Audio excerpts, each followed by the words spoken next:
Summoned Slaughterer. By Ido Masayoshi.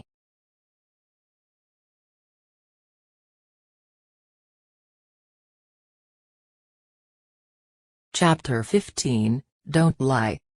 Two women rode on a two-horse-drawn carriage, while a young man trailed behind them on a large horse. This irregular group approached a checkpoint in the imperial capital. The station soldiers went around to the rear of the carriage in order to check its contents. "Hey!" the horse-mounted man called out to them. The soldier was indignant at being casually called out by the mounted man. But on the off chance that he was an arrogant noble, it may become troublesome, so he endured it. "What is it? Is it still necessary to verify even with this official document?" The mounted man unfurled and displayed a piece of paper rarely seen at a checkpoint. Thus the soldier realized the gravity of the situation. "Proof of trade of aqua sapphire. It's in the crate inside the carriage." "Confirm it." Understood." The soldier opened the crate, finding an aqua sapphire clearly packed in a cushion of wood shavings, with a magnificent cut for a finishing touch. Of all the aqua sapphires he'd seen up until now, he'd understood just by glancing at it, that this was a particularly high-class item. He confirmed that it does not differ in size or shape from what is described in the document. He then closed the crate and secured the lock tightly. Confirmation complete. Other luggage is only provisions for travel.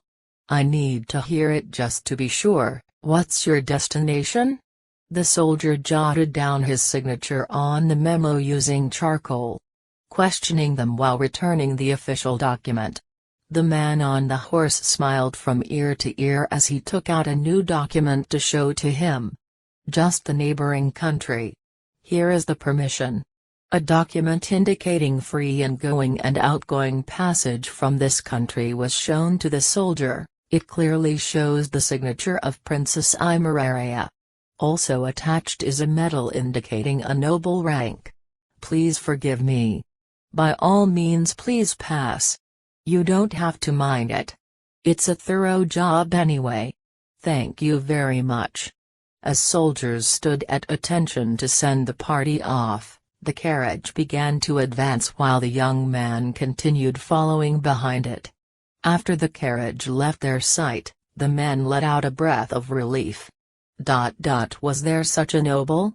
That document has Imeraria-sama's signature, and the name Hifumi Touno is rather unusual. By chance is he the rumored slender sword knight? I see, the rumored newcomer that Imeraria-sama favors.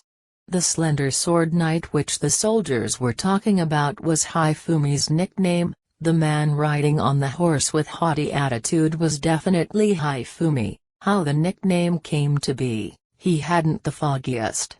A certain female guild staff member whimsically coined it, and due to the speed of Hifumi's hunting and the impact of that first event, it had spread in the blink of an eye. Before the nickname started spreading, Hifumi was busy preparing for the journey, so he hadn't returned to the guild. Thus the nickname never reached his ears. In the future Hifumi will become aware of it and it will become an established fact, but that's a story for another time. Trying to behave and act like a noble sure is troublesome. Considering all that, why do I feel that you've already mastered it? Having completely left the vicinity of the royal capital, Hifumi quickly stowed the carriage into the dark hole's storage. Now everyone is riding their own horses and are galloping like the wind. No, this kind of haughty attitude, roughly speaking, I dislike it. Though I pretended to have the noble's attitude, it doesn't feel too good. Master, what are you saying this late in the game? As far as Hifumi was concerned, nobles seemed to be showing off what they had without making any effort solely due to their lineage. The reason for this seemed to be the wildly different leadership and instruction. The subtle differences were not conveyed to Kasha. "Master, the road sign ahead on the highway." Origa, who was holding a staff and the reins in both hands, suddenly called out to Hifumi. All of them slowed down. Origa didn't talk much all the while because she was concentrating her magic. She was still not used to using the new magic that she and Hifumi developed together. After they left the royal capital and changed from carriage to horses, her concentration was always on the staff in her hands. Being aware of the degree of freedom in practicing magic, Hifumi introduced the wind magic-capable Origa to the concept of sound being transmitted by air vibrations, using it to detect movements in their surroundings. It was particularly successful in detecting obstacles ahead. Since only Origa could use the sound wave perception skill, Hifumi did not know precisely how it felt, but by using a simple string telephone, he roughly explained the mechanics of sound transmittance. Half of the practice time was devoted to the development of this magic. In spite of it being a still developing magic, distance, number of obstacles, size, etc. can be determined fairly accurately. There are probably people ahead. Further on the highway. There are 10 people. Just right. The detection wave advances forward for up to 1 minute, making contact with everything within that range. Since Origa was still incapable of exercising it to such a degree, she decided to practice it more. Incidentally, since Origa requested it to be named, after worrying a lot, it was named as echolocation. Thinking about it, it may be because it was inspired by the sound wave perception that bats use. Reining in his horse, Hifumi told Origa and Kasha to dismount and prepare their weapons. First, I will meet them. This close to town, in all probability, those fools are thieves waiting to perform an ambush. There are a considerable number of them. Hifumi drew his katana without descending from his horse. Though different from a long sword, on horseback, it will not be a problem with thieves as opponents. I will suitably thin their numbers, follow from the back. Let's use this opportunity to refine your close combat skills. Kasha, without fail kill a person with no more than 2 strikes. Origa, you must use the shuriken. Roger. Understood. Hearing their highly confident responses, Hifumi bent low over his horse and made it gallop. Stop. 5 men with weapons in dirty, ill-fitting clothes blocked the highway on which Hifumi advanced. From their appearance and bloodthirst, he judged them to be thieves. There seemed to be hidden presences on both sides of the highway. Leave your valuables for your life. Bah. Leisurely ignoring the speaker, Hifumi rode past the thieves without reducing his speed. The thief's face split open, as did his carotid artery. As the thieves uncomprehendingly stared at their companion falling in a spray of blood, Hifumi turned around and charged towards them. Flusteredly they raised their weapons, too slowly. This time Hifumi jumped down from the galloping horse while maintaining his momentum, beheaded one of the thieves, as he rolled safely to the ground. The thief's head was completely destroyed during Hifumi's rolling fall. 2 people were killed in a blink of an eye, the remaining 3 thieves got indecisive. It was then that 3 people on each side of the highway came to flank them on both sides. 11 people in total. One unaccounted person was cleverly hidden. Did she overlook it? While calmly confirming the result of Origa's new magic, Hifumi stowed his sword, and took out a new weapon. The blade of about 30 centimeters was attached perpendicular to the handle of the weapon. Attached to the other end is a chain with a heavy weight called the fundo at the end of it. It was a gusa origami. While Thorn was creating the weapon, a remark of "I can't imagine how to use this" was made. Hifumi appraised the weapon as very well done. The handle and the size of the blade was good. The length of the chain and the weight of the fundo was per the specifications. The sickle was held in the right hand, while the fundo was being spun in the other. This appeared bizarre to the inhabitants of this world. The thieves weren't able to judge on what kind of weapon the young man was holding because it was strange. Because of that they were not able to attack immediately. Gwa. Suddenly, one thief fell down. Looking at it, you could recognize a shuriken was stuck behind the head. Origa Hifumi felt admiration that she practiced skillfully. In addition, the thieves were even more confused as another one was cut down. Kasha had sliced off a head in one strike. Also her movements had become more refined than before, her large swings were gone, and her swords were tightly controlled by her skills. While seeing such growth from the two of them, Hifumi threw the fundo towards one of the thieves who looked away from him and it smashed his skull to pieces. An arm was cut by Origa's magic and Kasha's sword gave the finishing blow. Their coordination was splendid as expected.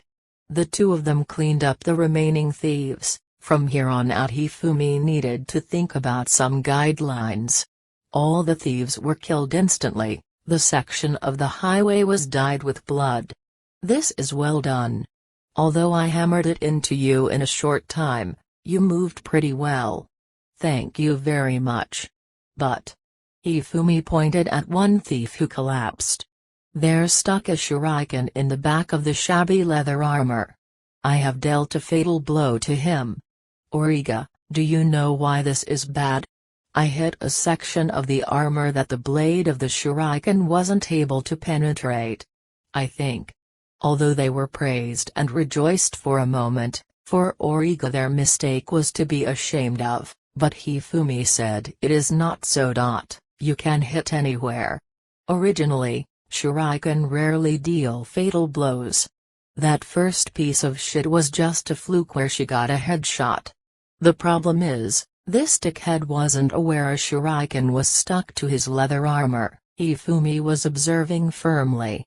This guy was supposed to be panicking, but his mind was occupied with dealing with Hifumi's movement, so he wasn't able to notice it immediately. This was a useless move. Even if you hit the armor, you should hit the front section where they could see. It incites fear, you create an opening for the other person to deal the finishing blow. I see. I shall devote myself to it. Next is Kasha. Me? That excellent fight was thoroughly analyzed. Kasha admired how the others fought, but it was now Kasha's turn to receive some advice. She thought that she had performed well, but she was surprised that she was called out suddenly. Look at your sword. The one you're holding on your right hand. It seems a little bit was chipped off. That's not true. Oh, it's true. It's chipped a little bit. When was it? The fact is she didn't notice at all. Kasha tilted her head to the side while being baffled. Hifumi pointed at another male corpse. It was when you stabbed that guy. I can sense that you stabbed him while hitting the bone with too much force. The thinnest section of the blade is certainly fragile compared to a human bone, which is really hard. If you force it to attack at an odd angle, the sword will receive some damage. During stabbing, firmly hold the sword sideways, do not strike the ribs. You need to learn to avoid the middle where the sternum and the spine is located. Oh. But my opponent has this odd round body, that's why. If that's the case, cut the face and not the body. That's enough to stop him. The excuse was flatly rejected. Kasha's shoulders drooped, just like Origa's. Hifumi's actions afterward, as far as Kasha and Origa were concerned, would become their trauma in the future. Good, now that we have teaching materials here, I will explain a little bit about the structure of the human body. Human bodies. Structure? Teaching materials. Is it? Don't tell me. Here we go. At the front of the body is the sternum and here is the spine, these ones here on the sides are the ribs. Ulp. Bleg. Ugh. Wretch. Hifumi suddenly cut open the body of the thief with a sword, then began to explain the skeletal system. Origa and Kasha started vomiting even before they'd heard the explanation. Fukuroru, the town that Viscount Haigandi governs. The town filled with Origa and Kasha's bitter memories. A horse-drawn carriage approached the entryway from the highway. A young man riding a large horse trailed behind it. Drawing nearer to the town, Kasha and Origa were made to sit on the coachman's seat of the carriage. They were wearing mantles, hoods low over their eyes, concealing them. Since they had the appearance of female drivers who do that to avoid sunlight, the soldiers on Fukuroru's checkpost did not think it was unnatural. In various ways, it's good the thieves were already dead. Don't remind me, Kasha. I'm putting my mind and heart in order, please talk about something else. Watching their bile rise, as they were still unused to that feeling, Hifumi was subtly worried. While concluding the open-air classroom with an explanation of body parts and the skeletal structure, the two had received serious damage. Primarily the mental kind. If not for the hoods, two ghastly pale and tearful faces would have been seen while driving the carriage.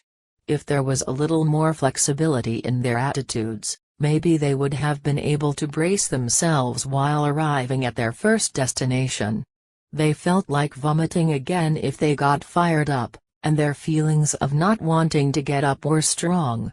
Arriving at the entrance of the town, of the two soldiers at the gate, one approached. If it is not the man that Origa and Kasha recognized, a cough was supposed to be given. Hifumi told them to remain silent if it is the one they remembered. The cough did not come. Stop.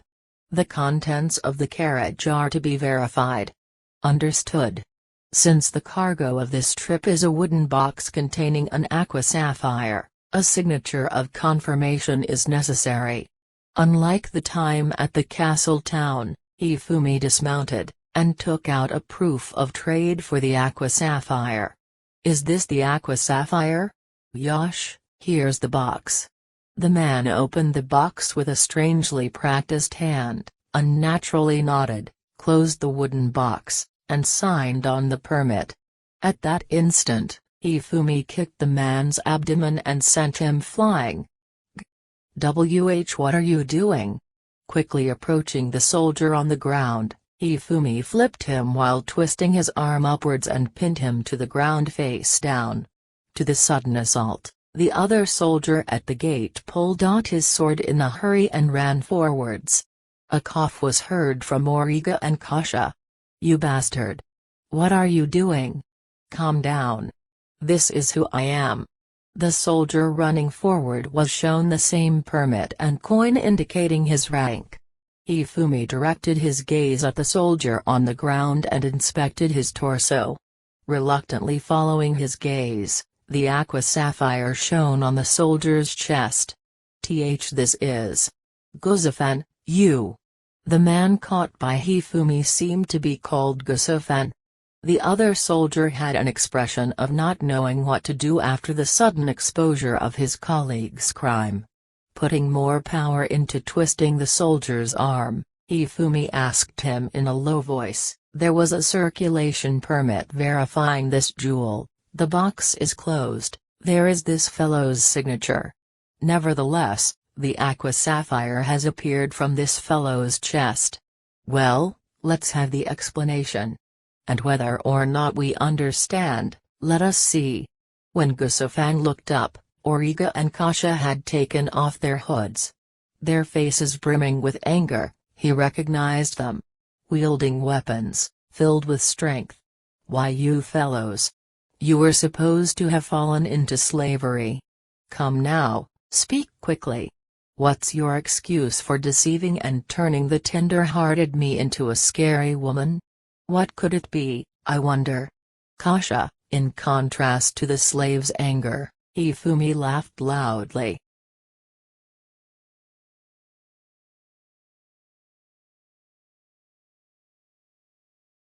Chapter 16, Viva la Vida. Hifumi quickly tied Gozafan up with a rope and had him loaded into the carriage. Then he asked the remaining soldiers to call the person in charge. Guzafan was thrown in front Origa and Kasha. Origa, this is the shithead that stole the noble's personal property, what kind of punishment will he receive? According to the laws of Orson Grand, an arm is expected to be cut off. Although the harm done to us by the incident with the noble is much worse, his punishment must still be within legal limits. As Kasha's words took over Origa's, Guzafan's face turned pale. He looked toward Hifumi for respite. Please forgive me. I was only ordered to. Really, what were the instructions given and who gave them? That is. Guzafan couldn't answer. Even if he is not killed by Hifumi, if he gave out the official's name it will be only a matter of time before he is killed by the accomplice. You cannot say? Then. Please wait. I will say it. I'm gonna say it. Speaking honestly might have delayed his disappearance, but not speaking would be certain death. In that case, since it couldn't be helped, Guzafan begged for his life with a tear-streaked and disheveled face. Seeing this pathetic figure, Origa and Kasha were somewhat disgusted. Being deceived by such a miserable person. Really. Even the desire to kill has dissipated.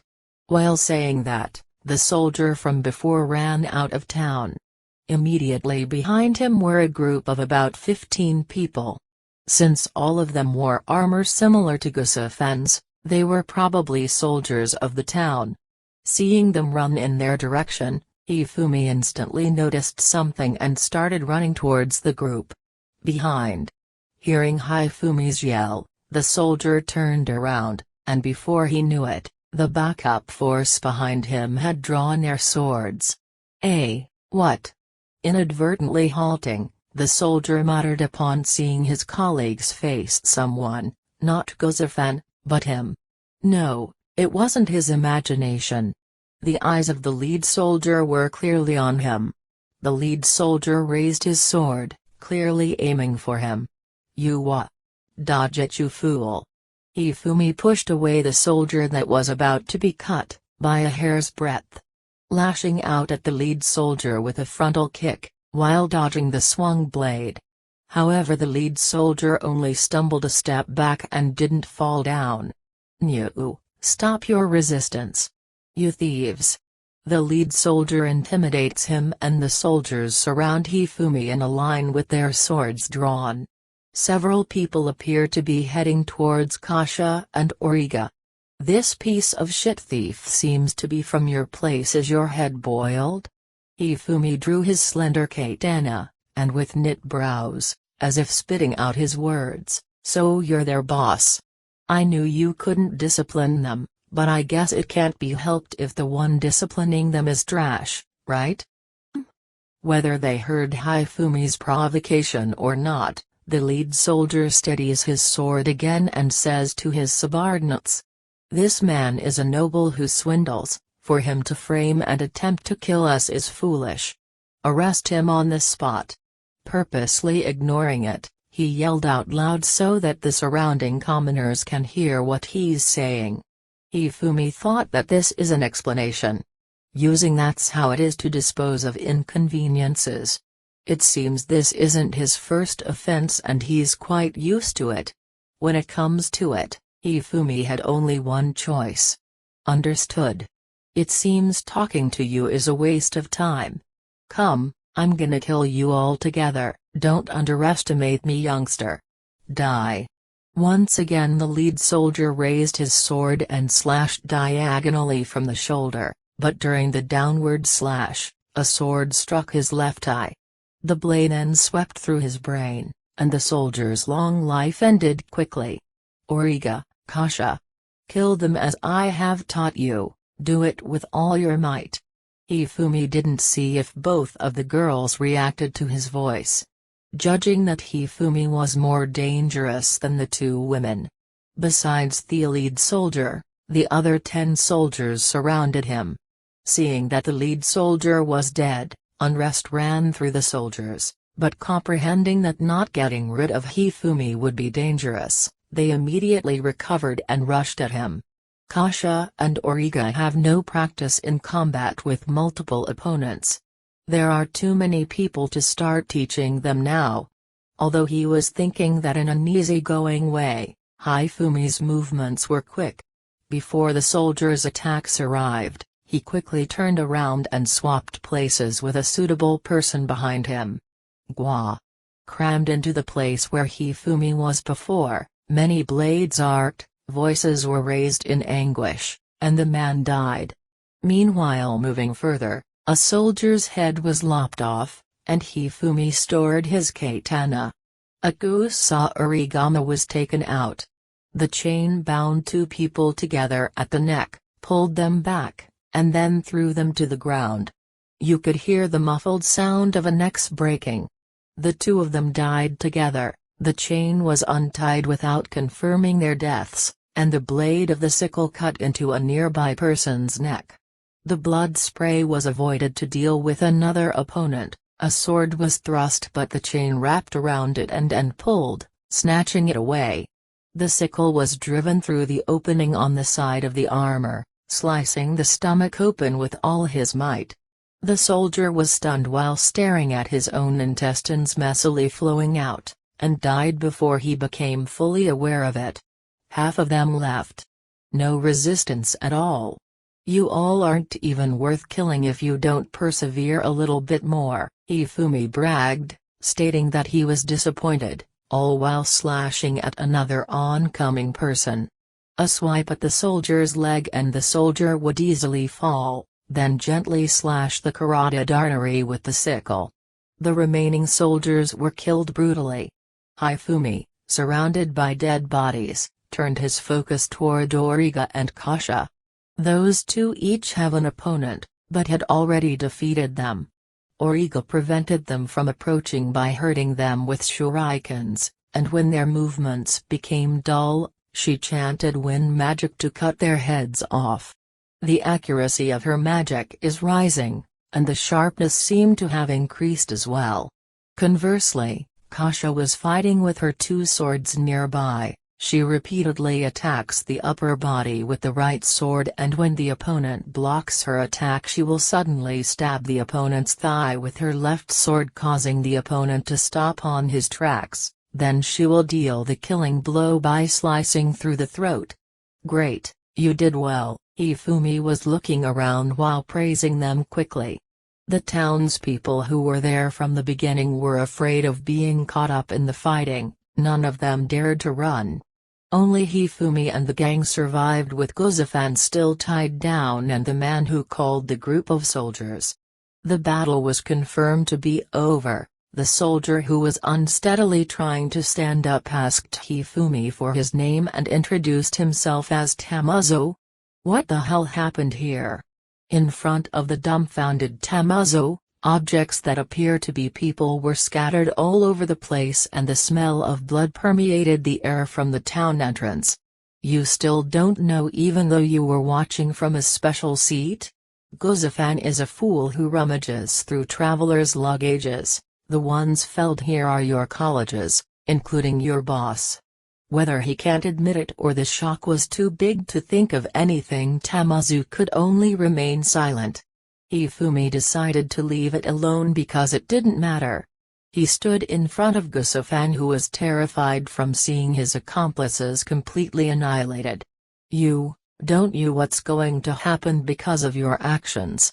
What's going to happen? Are the numbers going to double? Is a stronger guy going to appear? Or are going to say some famous guy is going to appear? Without waiting for Guzafan to answer, Hifumi kept rattled on. There's too many people like you on their high horses, thinking they are great. Look at those corpses. Can you tell who's your colleague, your boss? Which flesh is your friends? Which internal organ is your boss? If a human being is cut, their insides spill out and they die. Kings, knights, and thugs, it's all the same. The one listening to Hifumi's words is not only Guzafan. Origa and Kasha were also seriously listening. It's the same for you and me, The foundation for every human is the same. The only difference is their appearance, to distinguish them, what they think, and what they do. You guys only thought about doing bad things and were hostile to me. That was all. Ignoring Guzafan, who was lost for words, Hifumi turned around to face Origa. Understand that these guys are organized when committing the crime. Whether that asshole from before is the mastermind or just the lackey, we will know when we hear it. Therefore, Hifumi kicked Guzafan towards the two slaves. If I were in your position, I would kill this guy. Nothing will happen even if you kill him. Even the mastermind thought they are nothing, and would execute this guy. Therefore just kill him. This is revenge in the first place, as Hifumi said. And then, staring intently at Origa and Kasha one by one, he told them to make their own decisions. Kasha was hesitant. Her way of speaking was coarse and rough, completely opposite to her graceful appearance, and unlike her master Hifumi, she was a girl who could not stay calm after injuring good people.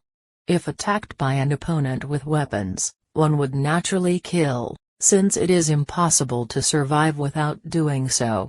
Even so, just for being an enemy, killing an enemy, especially one who is not resisting. Just for the sake of revenge, as a person, is it right to kill? While Kasha was kneading around this question in her head, Origa calmly stood up. Kill him, Origa said clearly. Kasha, pulling back now, I have a feeling that we will regret it. We had a hard time in the past. Kill him, if not, someone else will. After all, if Master hadn't taken us at that time, how would we be able to take revenge with our own hands? Though this time, Master arranged it, smiled Origa wryly. That is so, Kasha's head cleared. We will bring down our enemies. Pulling out a single sword, Kasha smiled at Origa. Master, if it's alright, may I borrow Master's katana? No magic. Realizing that Origa wanted to kill with her own hands, Hifumi loosened his sword in the sheath, and pointed it towards Origa, hilt first. Smoothly, the blade was drawn, light reflecting off its beautifully curve. The atmosphere changed. The fact that it was a tool to deprive life was forgotten. Reverently receiving the sword, Origa stood awkwardly clasping the katana next to Kasha, looking down at Guzafan rolling underfoot. Please stow. I believed it was wrong. But after all, it was an order. Shut up. Origa said in a cold voice. Kasha's mouth was drawn tensely. Think of death as salvation. The life of despair that we felt, savoring fear every day for the agony that is to come. What kind of humiliation would we receive, the anxiousness of how we would die? It's better than living with our minds crushed by the gruesome picture of our future, even if we don't want to think about it. Because if it were possible to die, then that would be the end of it. Origa looked at the close friend next to her who finished speaking. Kasha only nodded once, and at the same time Origa thrust, G.I.2. Guzafan only grit his teeth without even releasing any sound from the pain. He didn't die immediately. Their sword damaged Guzafan's femoral artery, an enormous amount of blood flowed out, a little reprieve was given before he died. I'll watch the way you die. Look at our faces while you die in regret. We regretted a lot during that time. To have been cheated by you. Therefore this time, you must regret a lot during that time. The two of them watched Guzafan's corpse emotionlessly. Hifumi was silently watching, overlooking them fondly. It's like looking at a beautiful, benevolent, and profound Holy Mother, but the comparison was silly. Guzafan died while muttering that he didn't want to die. For Origa and Kasha, it was their first taste of revenge. Origa and Kasha didn't say anything while Hifumi led them to the dining room. The time to eat was just approaching, but they did not leave, as Origa and Kasha seemed as though they did not want to move. They were afraid to enter, since they might be refused entry, but after proving that they were working for the kingdom, they were reluctantly let in. After showing the medal of nobility, of course. This is bad. While saying so, he gave the shop employee a huge amount of money and told them to bring suitable dishes. How long are you going to be engrossed? You should wake up any time now. I'm deeply sorry. To bask yourselves in a little sentimentality is okay, but. Origa remembered that they were slaves and got flustered, while Kasha pouted her lips in dissatisfaction. Hifumi thought they were strong women. Having experienced quite a bit of shock, there seemed to be no problem. Don't be satisfied with defeating that one person who is at most a piece of shit underling. After this, isn't there more people to kill and places to go? To kill with reason, huh? There should be a suspicious high-ranking dipshit behind this. It was bad luck that you had experienced a painful mistake, but you had to do it again. Therefore, erasing the hostile guy at the top should be done without regret. After that, you'll feel better, said Hifumi. In front of these three, a succession of dishes were lined up one by one. Though somewhat larger portions and strangely luxurious, it was because the shopkeeper knew Hifumi was a noble and worked harder at preparing the dishes. In contrast to Origa and Kasha, who didn't have an appetite and were reservedly eating the tender pork sautéed style steak and the fresh and crunchy salad, Hifumi simply gulped down his meal and announced his plans. After eating, I will go to Viscount Haganti's estate and say hello. Upon hearing the plan, only Kasha's ears did not detect the declaration of a new massacre.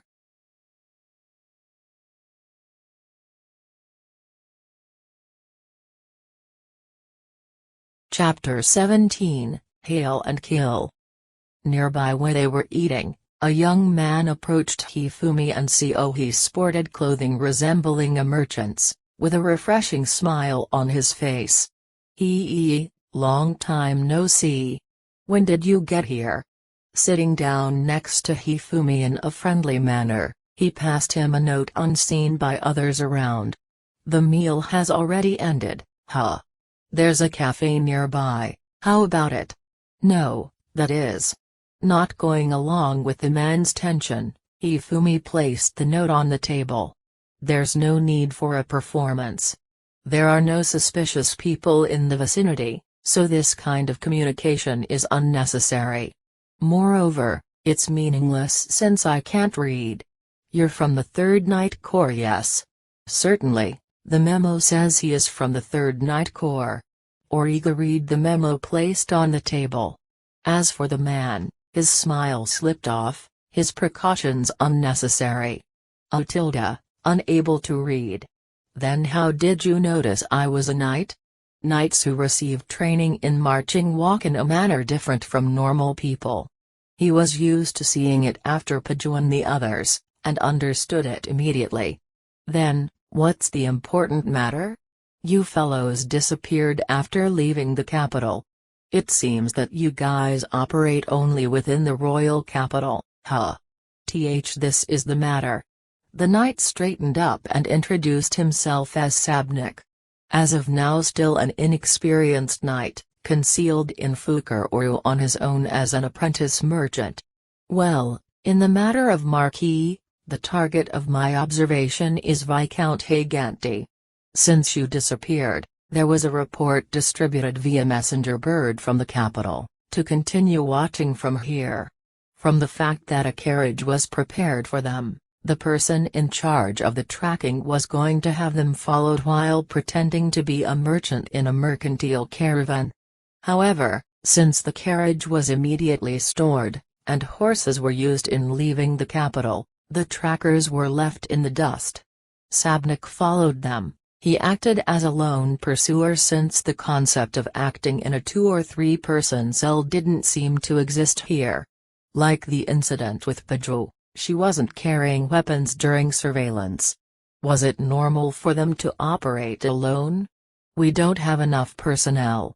There are few applicants who wish to join the 3rd Knights Corps. All the excellent applicants aimed for the castle duty of the 1st Knight Corps, and any applicants who boast their strength picked the 2nd Knight Corps.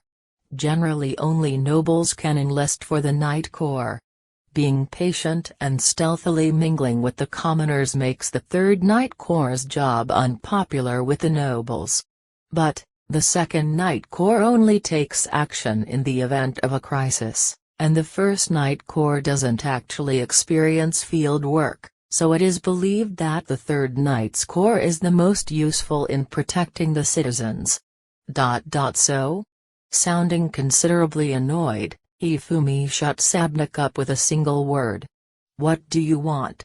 Your work is to monitor me, you're not supposed to make contact with me, else the 3rd Knight Corps involvement will be revealed. Ah, please excuse me. Sabnik just realized that he was heated up, he bowed down while blushing. Remembering the UN knightly attitude of Midas and Paju, Hifumi's evaluation of them was the 3rd Knight Corps is a gathering of strange fellows. Sabnik, who received instructions from the capital, turned towards the entrance in a hurry, but already in its place was spread a scene nothing short of a picture of a hell. Sabnik, who looked directly at the familiar tragically scattered corpses, threw up gastric juices. He then pulled himself together and started searching for Hifumi. Honestly speaking, I want to capture Viscount Hagandy alive. There's also the confession from the Marquis. The Marquis issued instructions only to suck up profits. Specifically, we still don't know who's moving them and how. In reality, the one who caused the incident in the feudal town was Viscount Hagandy, who was part of the Marquis faction. As for the Knight Corps, according to Princess Imeraria's instructions, thanks to Hifumi's actions they can push forward with an investigation unrelated to him, without restriction. He spoke honestly. I don't intend to bother or be hostile to you. To solve this matter and for Princess Imeraria to peacefully govern this country, we would like to receive your cooperation. Sabnik stood up and deeply bowed his head. Sabnik recalled the corpses of the soldier he saw earlier. There are also an unbelievable number of reports related to Hifumi circulating from the capital. It's said that anyone hostile to him, be they a king or noble, will be killed without mercy. 10 members of the inner organization were killed in a matter of seconds. Even without a weapon, he can't lead knights by the nose barehanded. If one's words angers Hifumi, they will die where they stand. However, in order to improve this country as a knight, they absolutely had to deal with this matter and to sweep the surroundings of the royal family. He gambled on Hifumi. I don't particularly mind.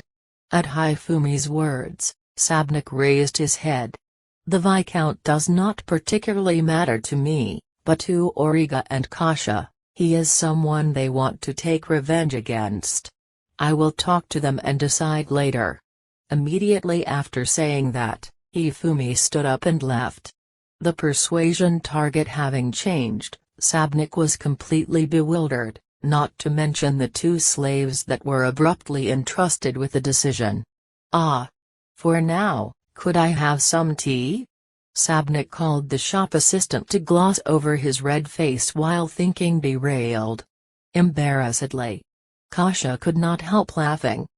Tilda. Sorry, it's completely different from when you first called out to us. No, it's fine.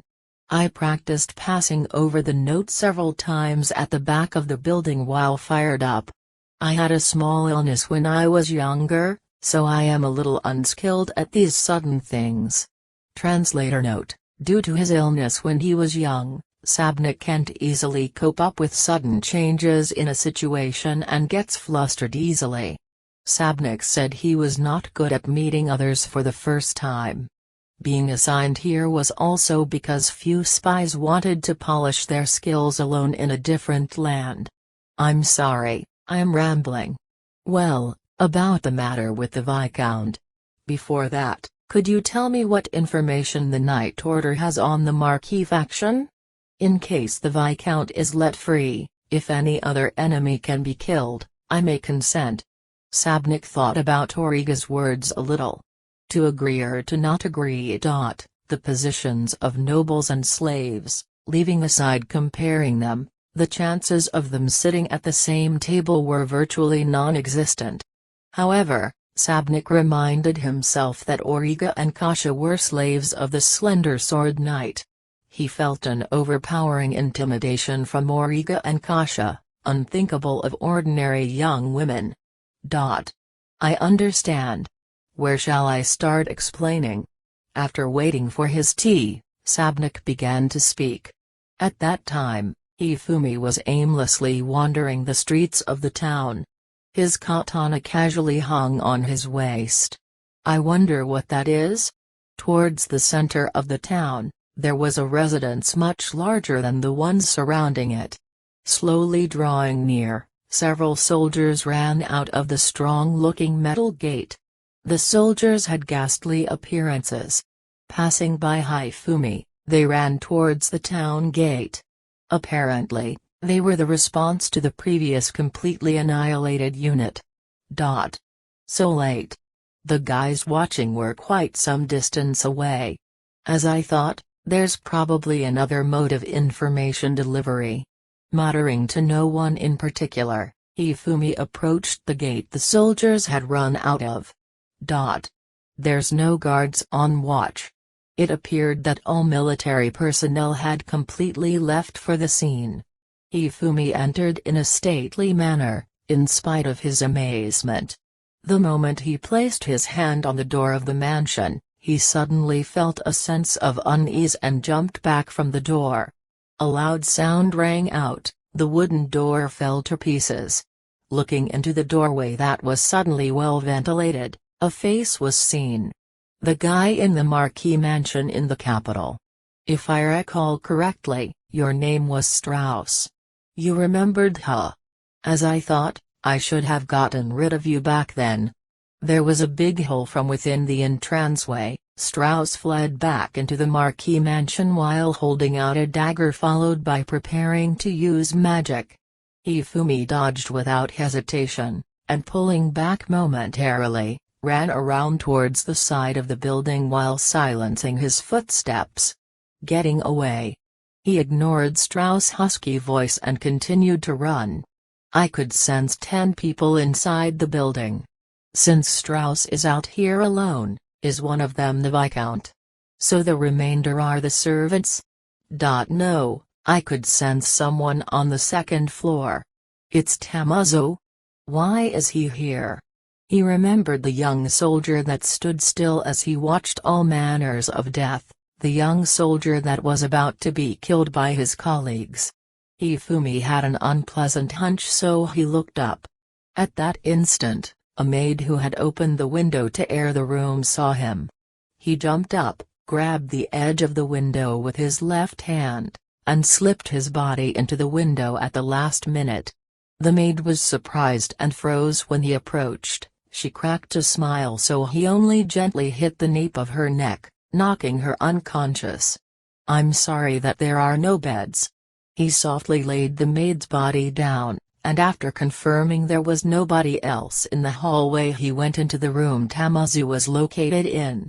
He ran across the wooden-floored hallway with considerable speed. You could only hear slight rustling of the clothes. It's here. Among the doors that lined the corridor, he stopped in front of the one that was particularly significant. He could sense Tamazu and another person behind it. Unable to hear anything, he silently opened the door and peeked through the gap. I understand the report. All of the remaining personnel went out? Yes. The vice captain led all the remaining personnel and went towards the scene. Speaking to Tamazu was a gentleman-like person with a refined voice. Peeking through the gap, the gentleman seemed to be in his 40s, wearing brand new clothes with embroidery that identified with the aristocracy. He took something off of the shelves in front of Tamazu after hearing Tamazu's report. "That's Viscount Haigandi over there, huh?" However, Commanding Officer Gusafan was an accomplice. "It is deplorable. Regrettable." "That's right, it's regrettable." Haigandi took out a sword. Holding the sword straight, it was 70 centimeters long and had decorations for some kind of ceremony. The Viscount, having turned his back towards Tamazu, gazed at the blade of the sword carefully while drawing it out. "It's a serious crime. Many soldiers were lost. Well then, we should request a night's investigation here."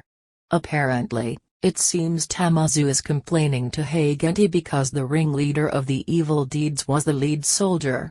Moreover, he proposed getting the country to intervene. That guy is a fool. The idea that they were Haigandi's instructions did not come to mind. That aside, would any noble inform the country of any blunder in their own territory? "You," Haigandi muttered in a low voice, and further lowering it said, "if you'd stayed silent, this wouldn't have been necessary." Turning around, Haigandi thrust the sword. Tamazu couldn't react in time. Tamazu collapsed after the sword struck his stomach and looked up at Haigandi without being able to make a sound. Hifumi slipped into the room while Haigandi was occupied with the collapsed Tamazu. When Haigandi noticed Hifumi's intrusion, that figure was already in front of him. "You!"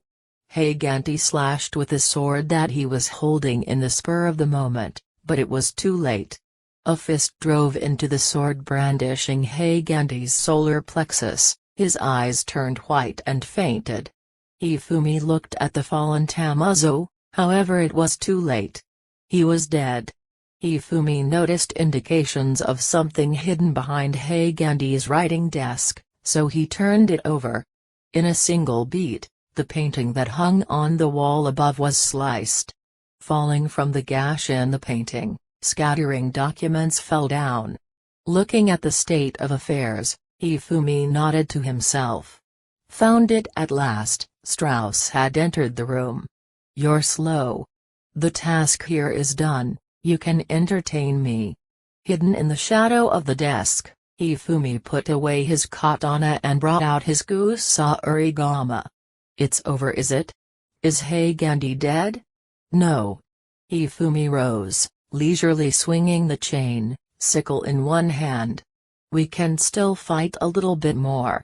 I'm letting him live for now. It is regrettable that I withdrew before. By no means did I think you'd be a hindrance here. I should have killed you at that time, Strauss." Strauss pointed his dagger at Hifumi and began to chant quietly. Hifumi continued swinging the fundu, the same as ever, without taking up any particular stance. "Are you finally prepared? Die." Though the wind blades attacked Hifumi, a gust of wind produced by the fundu dispersed their destructive force and disappeared. "What?" Strauss had absolute confidence in his wind blade magic. He was unable to hide his surprise at seeing it so easily erased. "You bastard, what did you do?" "As you can see, I waved my weapon. Like this, swoosh." The chain was flourished as to show the fundu at the end of the chain. As expected, if shown often, countermeasures can be prepared. Was I overconfident? However, there was no choice, it had to end. Not just the fundu, the sickle section of the gusa origami was thrown, twining around Strauss's shaking arm. The sickle section embedded itself at the right shoulder. Strauss lowered the dagger. Hifumi approached slowly and cautiously.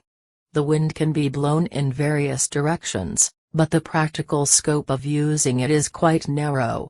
In the Marquis's estate, Paju's shoulder had a shallow cut. Some time ago as well, not even the painting was sliced completely. Though the wind blades blowing may look frightening, the reality is that the opponent cannot be killed unless cut at the neck. The true nature of Strauss' magic was seen through. He was panicking while holding the dagger in his left hand. In addition, he began to chant, but Hifumi was already in front of him. Too slow. Strauss got kicked in the face and rolled over to the hallway. You could see he had a nosebleed and was fainting in agony. Then a woman's scream was heard. The magic my Origa uses can attack and carve out a desk from the floor. The speed of the attack is much faster. He thumbed the guard of his katana so it would be easier to draw.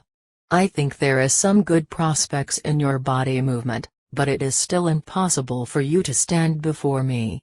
Hifumi slashed Strauss with a quick draw while he was trying to get up.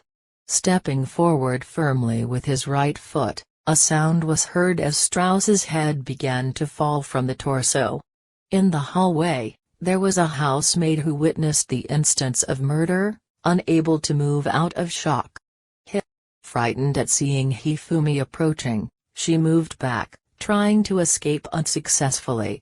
Sorry about that. Can you stand? Afraid of being touched again, stopping at a suitable distance. Gather everyone else in the hall. This. Yes, understood. Standing up, the maid unsteadily ran to carry out Hifumi's instructions. Shouldering the unconscious Haigenti and returning to his seat in the dining room, a little less than 30 minutes has lapsed since he'd left. Though he had settled the entire matter alone, he anticipated what they were going to say. There's the scent of a woman on you. What were you doing? Hearing Origa's first words, he slipped.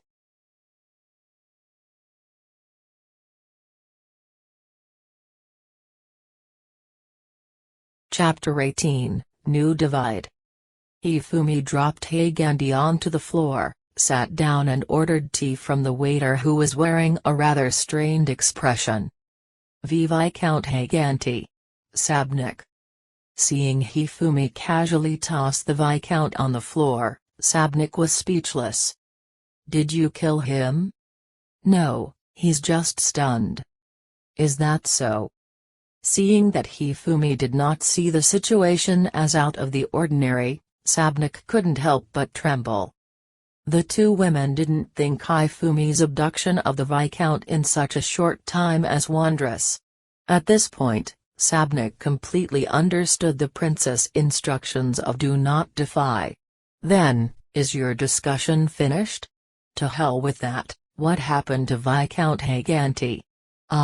I entered through the second-floor window, killed the magician who was present and brought him. Sabnik was unable to digest the answer. Disregarding Sabnik's lost expression, Hifumi explained. That dagger-wielding magician seems to be from the country Harad. Paju said something like that as well. I have heard that the magicians from Harad do not use staffs, but daggers specially processed with magic as a medium. Hifumi recalled that he had not learned about this country and its neighbors. I will have Origa and Kasha teach me about it tonight. No, now that this night is here, listening here is also fine. Hifumi, a man comfortably sitting and thinking, and a man in a daze, lying next to them, a tied-up noble. Two women, discussing what to do about Haigenti. Unable to process what happened, the waiter took as much distance as possible and turned his gaze away. So, before we get back to the story, about Haigenti. Do you want to kill him? Or hand him over to Sabnik?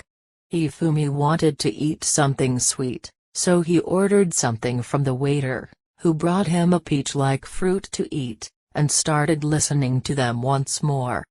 So cute, Origa thought secretly, watching Hifumi peel and eat the fruit bit by bit to avoid getting his hands dirty. Kasha memorized the sight, different from the way her master usually ate.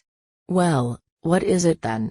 Our enmity is with the merchant Bairavira. If you obtain information that leads to him, killing this man specifically is unnecessary. Of course, Origa spoke after taking her master's permission. Fuan, would you give me custody of Haigenti himself? Requesting earnestly, Sabnik bowed down once again. Hifumi accepted the request after he confirmed that there was no hesitation in Origa and Kasha's eyes. I'm really thankful. Instead of saying that, I want you to arrange a little something for me. You can think of it as compensation for my work. After Hifumi finished eating the fruit, he prompted Sabnik to sit down and held up 3 fingers. First, since the remaining soldiers rushed to the city gates to control the situation, I'm going to massacre them. I want a clean-up crew. Second, there are 2 dead bodies in the 2nd floor of the Viscount's mansion that I left behind, so, let me see. Master, is it in regards the magician from Hirant? Yes, I killed the magician and just left the body there. I want you to investigate him, because I saw that guy at the Marquis mansion, Paju too. Sabnik wrote down Hifumi's demands on a piece of parchment. While writing the name Strauss, he remembered having seen the name before.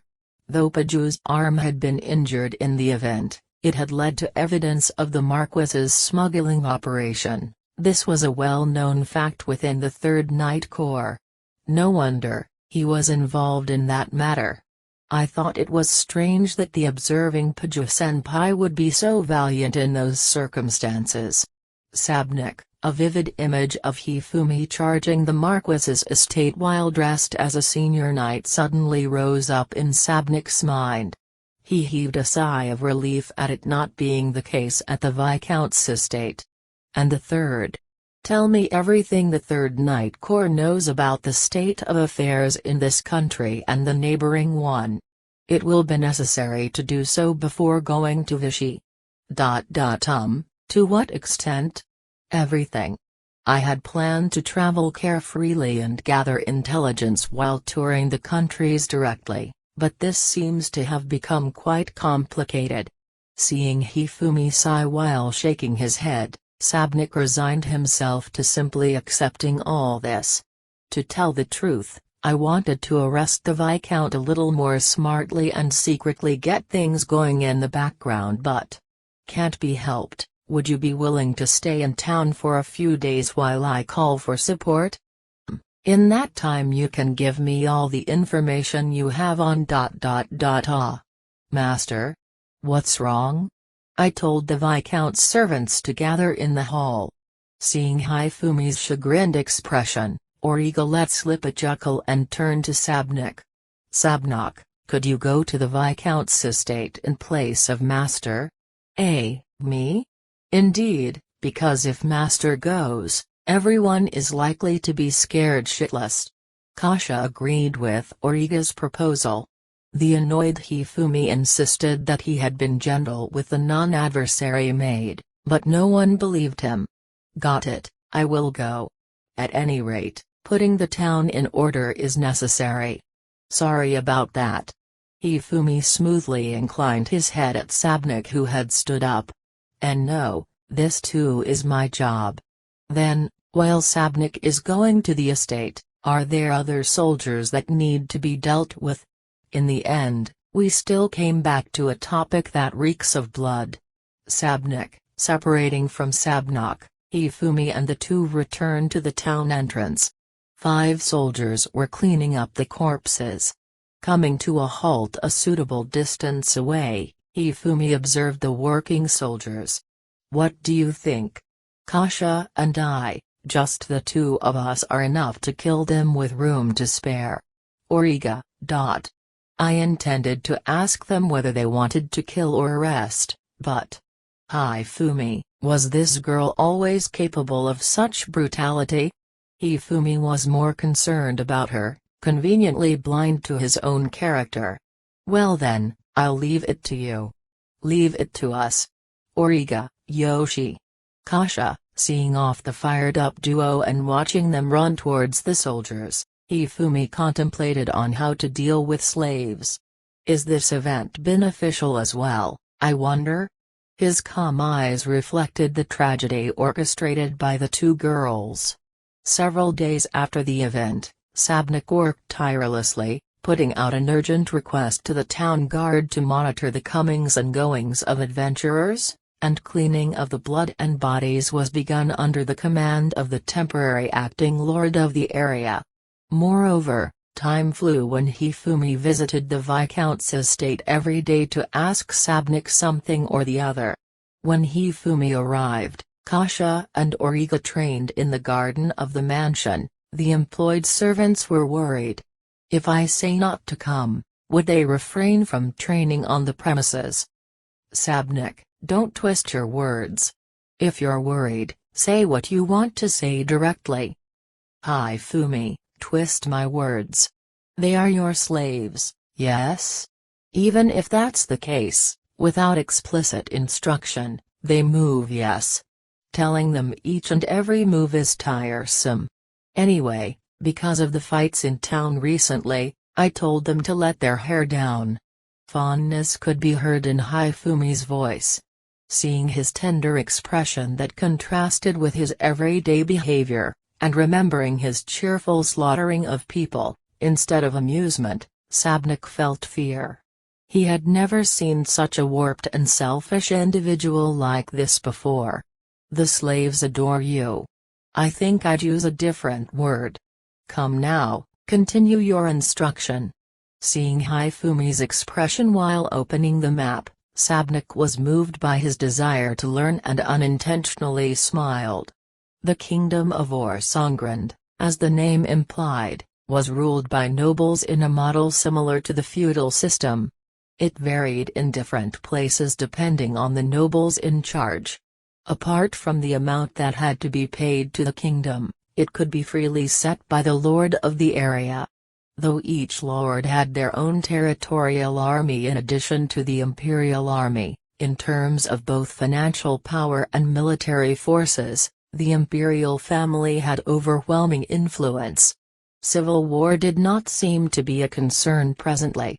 Only the northern side of the country faced the sea. It touched borders with other countries on the eastern, western and southern sides. To the east was the merchant country, Vichy. The country was run by a parliamentary system in which several city-states were represented by representatives in an assembly. Being called the merchant country, the country itself sold metal and manufactured goods in neighboring countries. The profit formed a large part of the national budget. As a result, many city-states promoted commerce and industry. Incidentally, good quality metal could be excavated from its southern mountainous area. A lot of dwarves lived there, so as to exchange and trade commodities made by the dwarves. It was a definite plus point.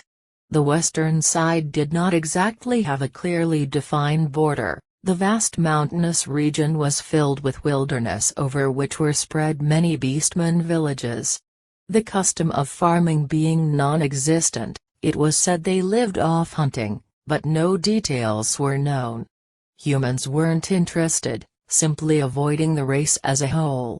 While Hifumi had heard they were hostile to humans when Princess Imeraria had summoned him to fight the demi-humans, Sabnik had a different story to tell. Orsongrand one-sidedly invaded to get more land and were hit hard by the guerrilla warfare used against them, became impoverished and withdrew. What a nonsensical affair. Beyond the Beastman land, there is a country known as the Night Country. They too want the land in question. After all, in the mountainous and wild areas, ores and crystals can potentially be mined. Currently we have no choice but to one-sidedly buy them from Vichy. To escape from this miserable state of affairs, the king seemed to have thought that that land was necessary. In a past story, the prince who succeeded did not have appropriate judgment either. Instead, the princess ruling the country now did not seem to be interested in the conquest anymore, thought the knights. The south? The magic country, Hirant. A genius magician in Hirant gathered apprentices to train and research for the country. Most of the magic tools produced by Vichy are designed by Hirant. Also, making use of weapons like daggers as a magic wand is known to some magicians, but the production methods are not released by Vichy. On the west of Hirant, sharing only a little bit of border with Orsongrund, is the country of elves. Elves? Elves exist. Yes. They exist, but meeting them is unlikely. It is said that most of the elves' country is heavily forested, and the elves live quietly in the depths of the forest, not interacting with other countries. Any stranger entering the forest is immediately attacked mercilessly. Orsongrund and her aunt have tried several times to subjugate some of the forest, to no avail. Unfamiliar to forest warfare, with arrows unexpectedly flying in from the shadows among the trees, even the magicians could not fight properly, and had to retreat numerous times. For the time being, these are the state of affairs of our country and its neighbors. Sabnik, you saved my time. Thanks. Apart from that, could you come here tomorrow? Listening to the tired out Sabnik's reason, Hifumi smiled and stood up. At last reinforcements have come from the capital. It seems that Paju-senpai will be here as well. Regarding the man called Strauss, I believe she will give you the information directly. Is that so? Very well. Gothras escaped. Paju, who seemed to have ridden in considerable haste, found Hifumi in the Viscount's mansion. Out of breath, she cut her greetings short and explained the situation. According to Paju's explanation, Gothras, who was awaiting punishment in the Night Corps prison, had killed a guard and disappeared. The knight who was guarding him, his neck was snapped. The prison bars were bent, a feat of strength impossible for a human. However, Paju's place was broken into, and the report related to Hifumi was stolen. Gothras could not be working alone, he had to be receiving some guidance, was the conclusion the Night Corps reached. We believe that someone helped Gothras escape. Regaining her breath, Paju finished reporting and straightened her spine. She bowed deeply to Hifumi.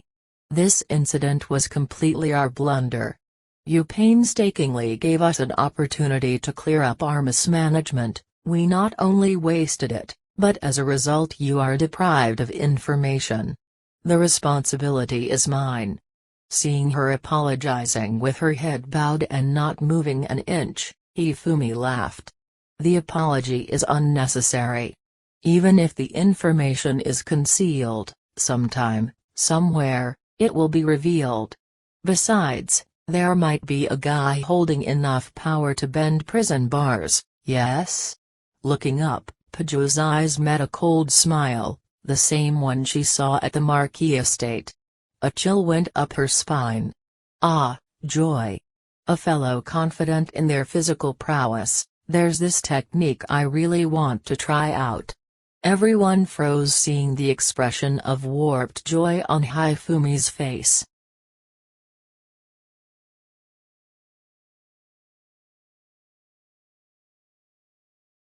Chapter 19, Know Your Enemy. Hifumi had previously bought some magical tools that functioned like lamps. Separating from Paju and heading back to the hotel, Hifumi continued learning his letters from Origa after dinner. Since he had made this a habit after coming to the town, he had a general grasp of the basic letters and their readings. Incidentally, the magical illumination tool was at a great buy, being better than a candle. He bought a total of 5 pieces, one each was given to Origa and Kasha at the hotel. The tutoring went somewhat like this, the letters were read aloud so as to grasp their pronunciation. They were written in a horizontal fashion and repeated them aloud while writing helped memorizing them. Since constant repetition was a shortcut, though this method used up a lot of expensive parchment, Hifumi bought it regardless. Master, is up to here sufficient today? I understand the general characters and pronunciations from this. No words or grammar right now. If necessary, I will ask later. Please leave it to me. Seeing Master's speed, it won't take too much time. Kasha was carrying out her weapon maintenance during her free time. She watched the two get along quickly and felt a little lonely. Should I mingle more with Hifumi? Thought Kasha, but she didn't want to disturb Origa. While Kasha was pondering these deep thoughts, all the while cleaning non-existent marks on her sword, Hifumi had cleared up his study material and stood up. Because of Paju's troublesome state of affairs, we have to enter Vichy tomorrow. Since we're taking the carriage, I'll have to ask you two to be the coachman again. Understood? Kasha, of course. Origa, Hifumi nodded at their responses and retired to his room after breakfast. Origa waited until the door to their room was completely closed and undressed facing her bed. A flimsy dress of rather thin material covered her slim body.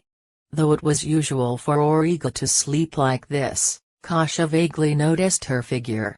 Slender arms and legs. She really does give off a womanly impression. Kasha, understanding her master's kind treatment, Kasha sighed and tensed, gazing at her own arms and legs. She sighed again. What's wrong? It's nothing. We have to leave early tomorrow. Go to sleep. We're traveling with master, so it's definitely going to be a turbulent day. Origa laughed gently in agreement and turned off the illumination tool. The next morning, Sabnik was at the gate that faced Vichy to see off the trio. A thin fog had come out, softening the morning light. Though Sabnik was pleased at the arrival of the reinforcements, since all of the knights that came along were senior to him, the paperwork had not decreased even though he had an attendant helping him. The dark circles under his eyes kept thickening. A man riding a horse and a carriage came from the direction of the hotel. Good morning. Something wrong? Just seeing you off. From here, continue along the highway for 2 hours till you reach the stronghold at the border. Since there are troops on both the Orsongrand and the Vichy side, please show the permit to both. Got it. Well then, see you. Hifumi continued on. The horse-drawn carriage followed slowly in his wake, both slowly vanished into the mist covering the highway. Sabnik continued staring for a while at the spot where they disappeared. Paju's voice rang out from behind him.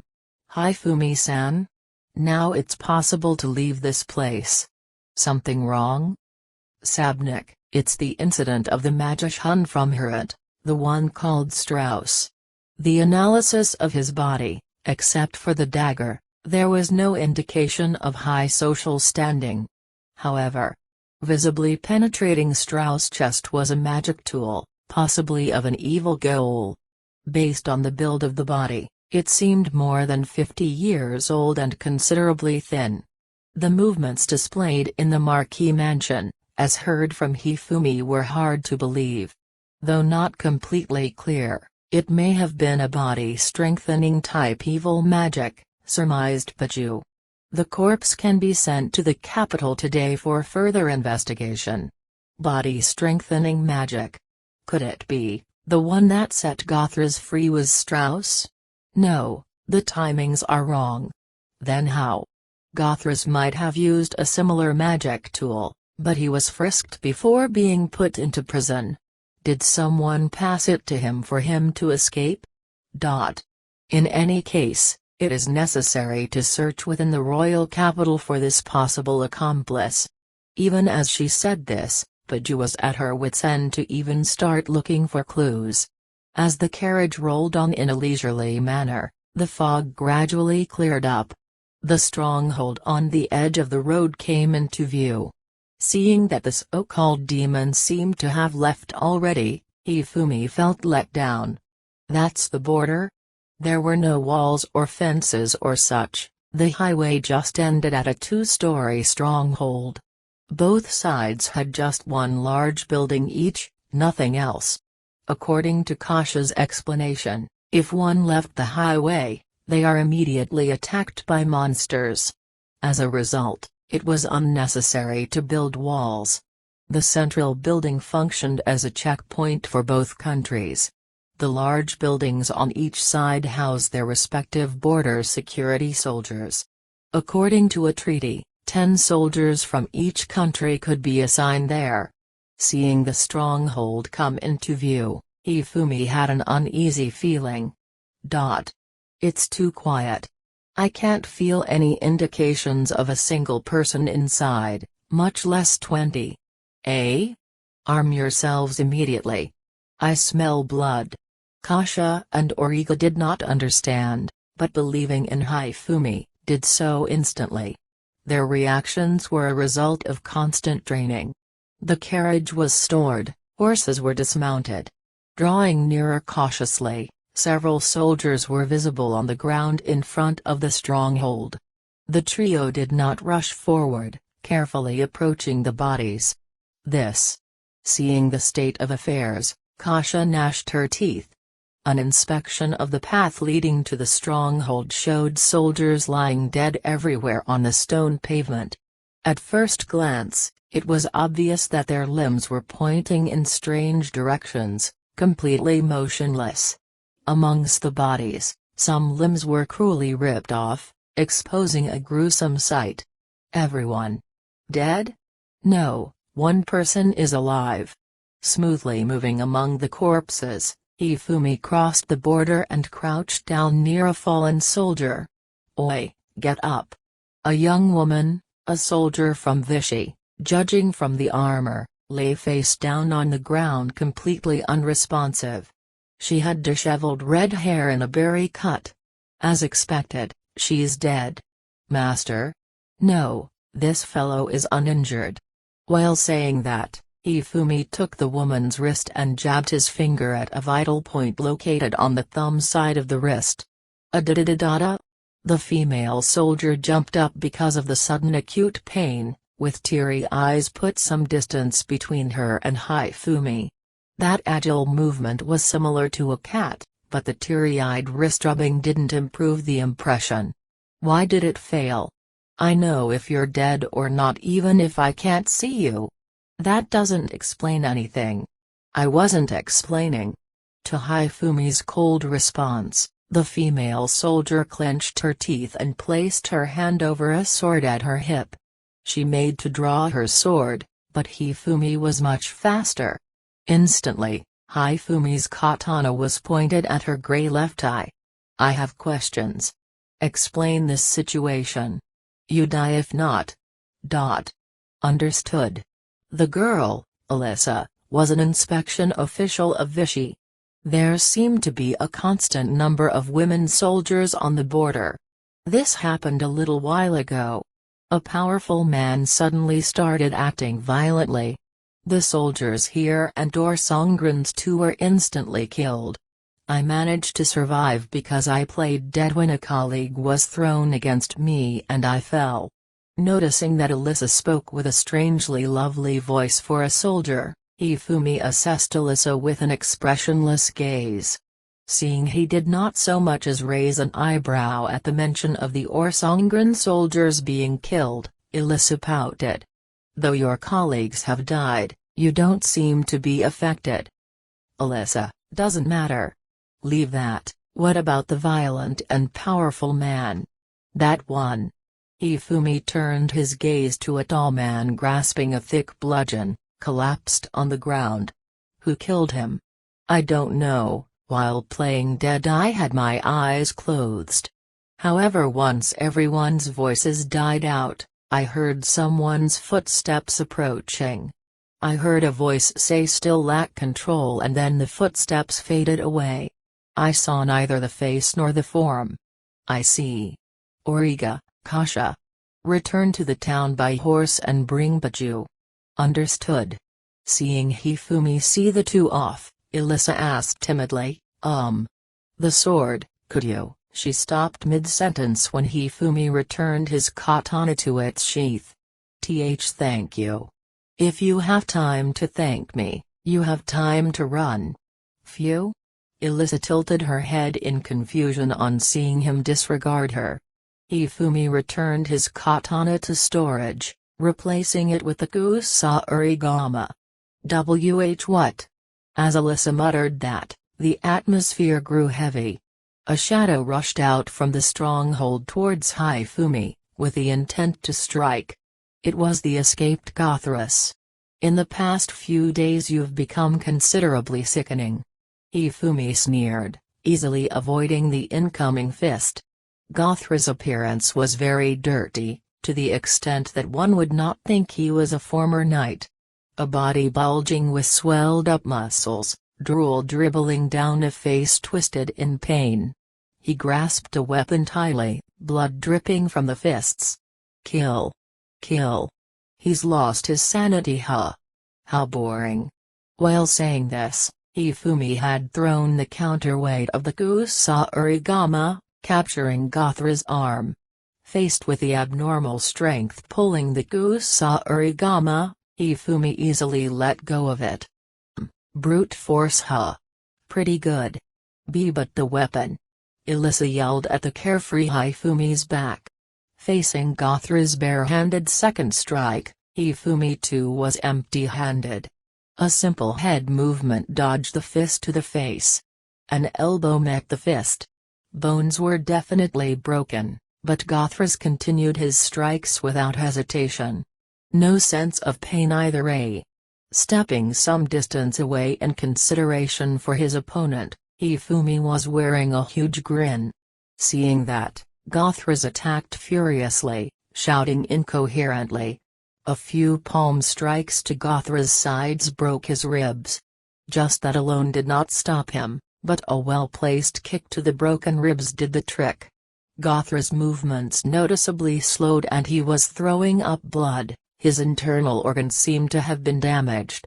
Pain and fear are valuable sensations. This guy has lost them, he's a boring opponent now.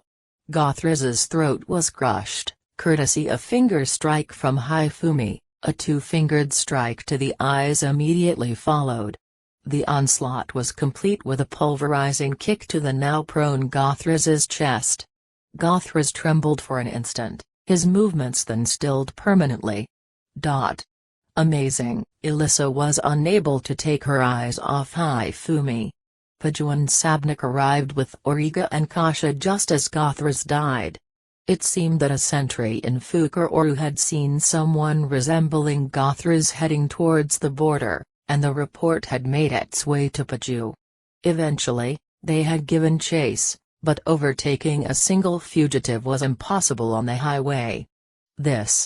Sabnak, return immediately and bring soldiers immediately for emergency border security. And then send a report to the capital about this incident. Roger. Receiving Paju's backing, Sabnik turned back immediately.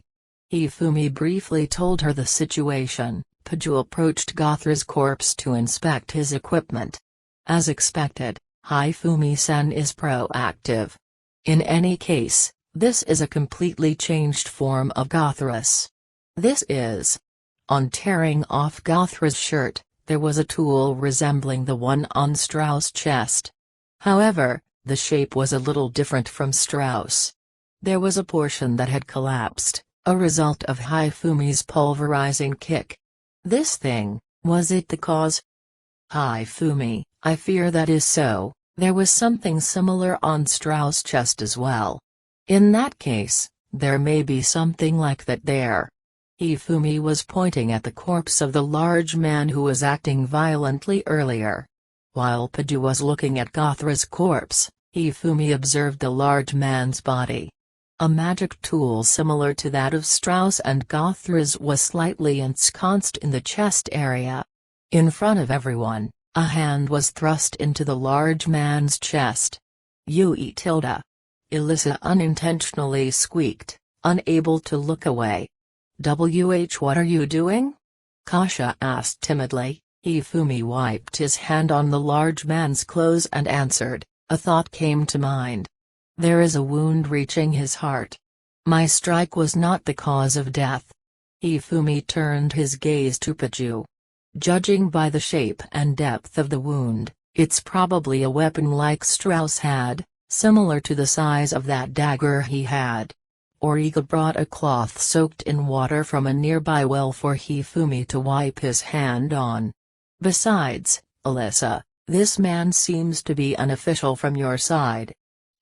How? That fellow's clothes have the same seal engraved in the handle of your sword. They are issue-only goods, yes? That is. If you simply think about it, people from Harant have slipped into both Orsangrand and Vichy for something, wouldn't you agree? Listening to his conclusion and the question that came to light, Elisa and Padu both began to understand the sheer weight behind it.